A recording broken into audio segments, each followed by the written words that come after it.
France. Vers un reconfinement. Où en sont les autres pays?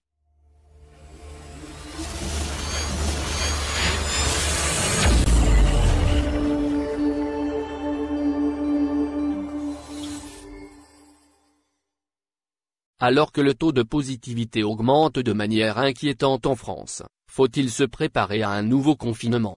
C'est la voie que plusieurs pays ont déjà choisi de suivre. Et si les mesures de restriction mises en place par le gouvernement n'étaient pas suffisantes? À 2 mois des fêtes de fin d'année et alors que le nombre de nouveaux cas ne cesse d'augmenter, 4070 nouvelles contaminations ont été enregistrées dans les dernières 24 heures en France. Faut-il envisager un nouveau confinement? Si le ministre de la Santé Olivier Véran a balayé cette possibilité pour le moment, c'est toutefois l'option privilégiée par plusieurs pays pour éviter la saturation de leurs services de réanimation. Israël, l'heure n'est pas à la fête. Dans l'espoir de juguler la seconde vague avant les fêtes de Rosh Hashanah, Kippour et Soukhot, l'État hébreu a décrété un confinement strict de 3 semaines du 18 septembre au 9 octobre. Une décision certes impopulaire mais nécessaire aux yeux du Premier ministre qui entend préserver les populations à risque des grandes réunions de famille dans lesquelles le virus circule activement. Je sais bien que ces mesures nous imposent un lourd tribut. Cette année, les fêtes devront être différentes, c'est nécessaire, a déclaré Benyamin Netanyahou.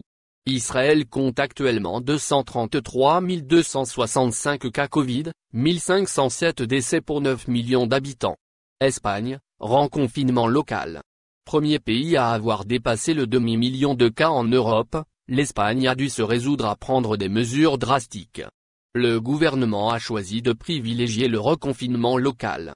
Depuis le 21 septembre, sur 6,6 millions de Madrilènes, plus d'1 million sont invités à rester chez eux sauf pour des raisons précises comme aller chez le médecin ou se rendre sur son lieu de travail. Ces mesures touchent principalement des quartiers populaires de la capitale espagnole.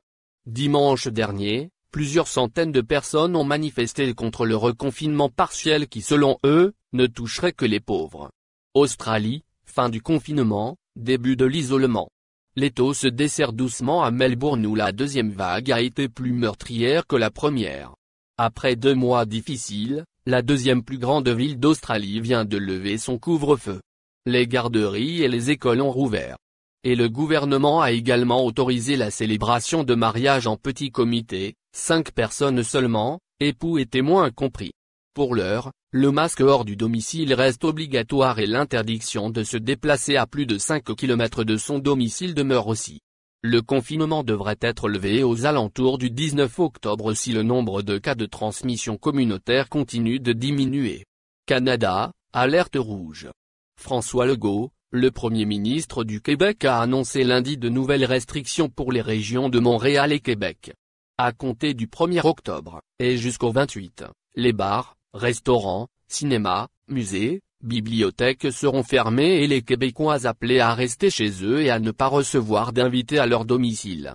Avec 750 nouveaux cas en une journée, le Québec et ses 8 millions d'habitants restent la province la plus durement touchée du Canada. Pour l'heure, les écoles, salons de coiffure, commerces et hôtels restent ouverts. Mais jusqu'à quand? Merci de bien vouloir activer la cloche, et de cliquer sur j'aime.